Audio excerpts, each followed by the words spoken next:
এই যে দিদি। আরে মধুমিতা, তুই তুই এখানে কোথায় যাচ্ছিলি?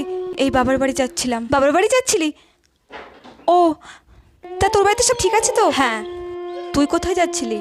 আমি এই দেখ মেয়েকে একটু গান শিখিয়ে নিয়ে বাড়ি ফিরছিলাম। এত গরম পড়ছে, জল না হলে চলতেই পারছিলাম না, তাই একটু এখানে দাঁড়ালাম।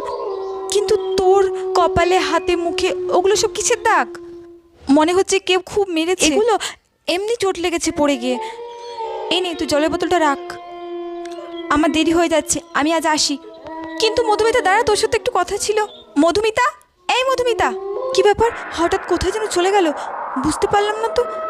মা, তুমি তোমাকে বলেছিলে যে মধুমিতা নামে তোমার একটা বন্ধু ছিল, কিভাবে মারা গিয়েছিল, খুব কষ্টদায়ক। কোন মধুমিতা? ও হ্যাঁ, আমি তো তোকে বলেছিলাম, এই তো আমার সেই বান্ধবী।